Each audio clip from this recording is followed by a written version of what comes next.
اسلام پورے کے پورے عرب میں پھیل چکا تھا، ایک کے بعد ایک قبیلہ مسلمان ہوتا جا رہا تھا۔ ان حالات میں اللہ تعالیٰ کی طرف سے آپ صلی اللہ علیہ وآلہ وسلم کے اوپر سورہ فتح نازل ہوئی، جس میں اللہ تعالیٰ نے آپ صلی اللہ علیہ وآلہ وسلم کو اشارتاً آگاہ کیا کہ اب آپ کا کام مکمل ہو چکا ہے۔ اس لیے آپ صلی اللہ علیہ وآلہ وسلم نے وصال سے پہلے اسلام کی تعلیمات کو پوری دنیا تک پہنچانے کا ارادہ فرمایا، اور وہ جو تعلیمات پوری دنیا تک پہنچائیں، آج ان تعلیمات کو ہم حجۃ الوداع کے نام سے جانتے ہیں۔ آج کی اس ویڈیو میں ہم آپ صلی اللہ علیہ وآلہ وسلم کے آخری حج اور آخری الوداعی خطبے کے اوپر نظر ڈالیں گے، اور ساتھ ساتھ آپ صلی اللہ علیہ وآلہ وسلم کے آخری ایام کے اوپر بھی نظر ڈالیں گے۔ آپ صلی اللہ علیہ وآلہ وسلم نے حج کا ارادہ فرمایا اور پورے عرب میں یہ آگاہ کر دیا، ساری دنیا کو بتا دیا کہ اس دفعہ کے حج کے اندر آپ صلی اللہ علیہ وآلہ وسلم لشکر کی خود قیادت کریں گے، حج کی خود قیادت کریں گے۔ تو اس لیے تمام عرب والوں سے اپیل کی گئی کہ تمام لوگ اس حج کے اندر ضرور شرکت کریں۔ آپ ذرا اندازہ کریں کہ جب جنگ بدر کا میدان لگا تھا تو اس وقت مسلمانوں کی تعداد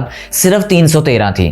اللہ تعالیٰ نے پھر بھی ان مسلمانوں کو کفار پر غالب کیا، اور جنگ بدر کے ٹھیک 10 سال بعد یہی 313 1,20,000 کے برابر پہنچ گئے۔ مطلب جو آپ صلی اللہ علیہ وآلہ وسلم کے ساتھ حج کرنے کے لیے صحابہ کرام آئے تھے، ان کی تعداد 1,20,000 تھی۔ آس پاس کے تمام قبائل سے مدینے کے اندر ہزاروں کی تعداد میں لوگ پہنچے کہ آپ صلی اللہ علیہ وآلہ وسلم کے ساتھ حج کرنے کا شرف حاصل ہو سکے۔ مدینے سے جب سفر کرتے ہوئے آپ صلی اللہ علیہ وآلہ وسلم اتنے بڑے لشکر کے ساتھ ذوالحلیفہ کے مقام پر پہنچے، جو کہ مکہ سے 9 کلومیٹر دور ہے، تو آپ صلی اللہ علیہ وآلہ وسلم نے وہاں پر احرام باندھا اور مکہ کی طرف سفر شروع کر دیا، اور لبیک اللہم لبیک کی آوازیں بلند کرنا شروع کر دیں۔ صحابہ کرام کا ٹھاٹھے مارتا ہوا سمندر مکہ معظمہ حج بیت اللہ کی غرض سے آخرکار پہنچ گئے۔ آپ صلی اللہ علیہ وآلہ وسلم جب مکہ مکرمہ صحابہ کرام کے ساتھ پہنچے تو آپ صلی اللہ علیہ وآلہ وسلم نے حج کے جتنے بھی ارکان تھے وہ تمام کے تمام صحابہ کرام کو بتائے، اور جتنی بھی مشرکانہ رسومات تھیں تمام کو ختم کر دیے۔ صدیوں کے بعد خالص ابراہیمی سنت کے مطابق حج کا فریضہ ادا کیا گیا۔ آپ نے مقام ابراہیم میں 2 رکعت نفل ادا کیے اور اسلامی تعلیمات سے پورے کے پورے مجمع کو آگاہ کیا۔ آپ صلی اللہ علیہ وآلہ وسلم کوہ صفا پر چڑھے اور فرمایا، جس کا مفہوم یہ ہے کہ اللہ کے سوا کوئی بھی حاکم، کوئی بھی عبادت کے لائق نہیں ہے، اس کا کوئی شریک نہیں، اور اسی کے لیے ملکوں کی سلطنت اور حمد مطلب تعریف اسی کے لیے، وہی مارتا ہے اور وہی زندہ کرتا ہے، وہ تمام چیزوں پر قادر ہے، کوئی خدا نہیں سوائے ایک اللہ کے۔ خدا نے اپنا وعدہ پورا فرمایا اور اپنے اس بندے کی مدد کی اور تمام کے تمام قبائل کو شکست دی۔ آپ 25 ذوالقعدہ کو مدینے سے روانہ ہوئے حج کے لیے، اور آپ کی جتنی بھی ازواج تھیں، جتنی بھی بیویاں تھیں امہات المومنین، وہ تمام کے تمام آپ صلی اللہ علیہ وآلہ وسلم کے ساتھ تھیں۔ ذوالحلیفہ کے مقام پر جب آپ صلی اللہ علیہ وآلہ وسلم نے احرام باندھا تو ٹھیک 10 دن کے بعد آپ صلی اللہ علیہ وآلہ وسلم اس مقام سے مکہ مکرمہ پہنچ چکے تھے۔ حج کے موقع پر عرفہ کے دن بھی آپ صلی اللہ علیہ وآلہ وسلم نے ایک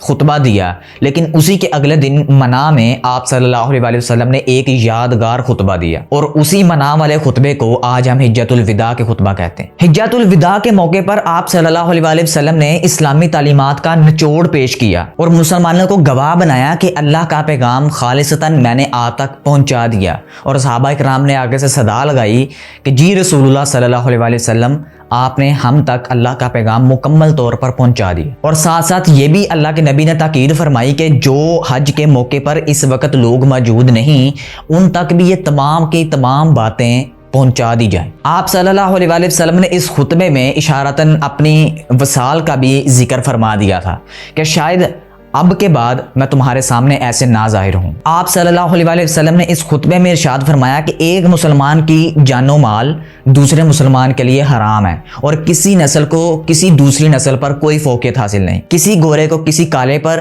کسی اجمی کو کسی عربی پر کوئی فوقیت حاصل نہیں۔ آپ صلی اللہ علیہ وآلہ وسلم نے اسلام کے جتنے بھی حرام اور حلال ارکان تھے ان پر بھی روشنی ڈالی، اور ساتھ میں یہ بھی فرمایا کہ جو بھی تعلیمات آپ تک پہنچ رہی ہیں یہ تعلیمات ان لوگوں تک ضرور پہنچائی جائیں جو اب اس حج کے اندر شرکت نہیں کر سکے۔ ان 2 خطبوں کے بعد آپ صلی اللہ علیہ وآلہ وسلم نے پھر آخری خطبہ غدیر خم کے مقام پر دیا، جسے ہم غدیر کے خطبے کے نام سے بھی جانتے ہیں۔ اس حج کے تقریباً 3 ماہ بعد اللہ کے نبی صلی اللہ علیہ وآلہ وسلم اپنے میں اللہ سے جا کر مل گئے۔ حجۃ الوداع کے فوراً بعد آپ صلی اللہ علیہ وسلم کچھ بیمار ہو گئے، لیکن اس کے فوراً بعد پھر ٹھیک بھی ہو گئے۔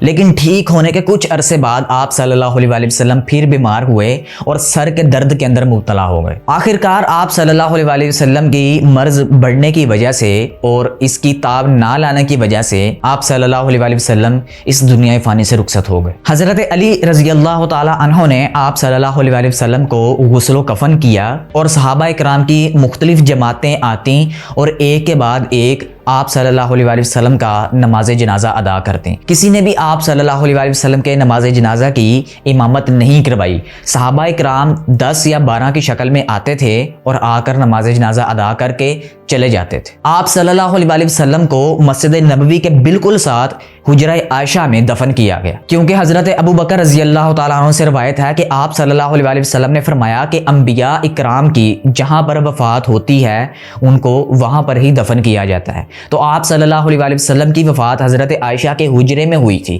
تو اسی وجہ سے آپ صلی اللہ علیہ وسلم کو بالکل اسی جگہ دفن کیا گیا۔ آپ صلی اللہ علیہ وسلم کو منگل کے دن بغیر کپڑے اتارے غسل دیا گیا تھا۔ آپ صلی اللہ علیہ وسلم کو غسل دینے والوں میں حضرت عباس کے دونوں بیٹے حضرت اسامہ، حضرت اوس بن خولہ اور آپ صلی اللہ علیہ وسلم کے آزاد کردہ غلام شکران رضوان اللہ علیہ مجمعین شامل تھے۔ حضرت عباس رضی اللہ تعالیٰ عنہ اور ان کے دونوں بیٹے آپ صلی اللہ علیہ وسلم کو غسل دیتے وقت آپ کی کروٹ بدلتے تھے۔ حضرت اسامہ اور حضرت شکران رضی اللہ تعالیٰ عنہ آپ صلی اللہ علیہ وسلم کے جسم اطہر کے اوپر پانی بہاتے تھے، اور حضرت علی رضی اللہ تعالیٰ عنہ آپ صلی اللہ علیہ وسلم کو غسل دے رہے تھے، اور حضرت اوس بن خولہ رضی اللہ تعالیٰ عنہ نے آپ صلی اللہ علیہ وسلم کو اپنے سینے کے ساتھ ٹیک لگا کر رکھا تھا۔ رسول اللہ صلی اللہ علیہ وسلم کو پانی اور بیری کے پتوں کے ساتھ غسل دیا گیا تھا، اور پانی ارس نامی قبا میں واقع حضرت سعد بن خزیمہ رضی اللہ تعالیٰ عنہ کے کنویں کا تھا۔ آپ صلی اللہ علیہ وسلم اپنی حیات مبارکہ میں بھی اسی کنویں کا پانی استعمال کیا کرتے تھے۔ حضرت ابو طلحہ رضی اللہ تعالی عنہ نے آپ صلی اللہ علیہ وسلم کی قبر وہاں پر کھودی جہاں پر آپ صلی اللہ علیہ وسلم کی وفات ہوئی تھی۔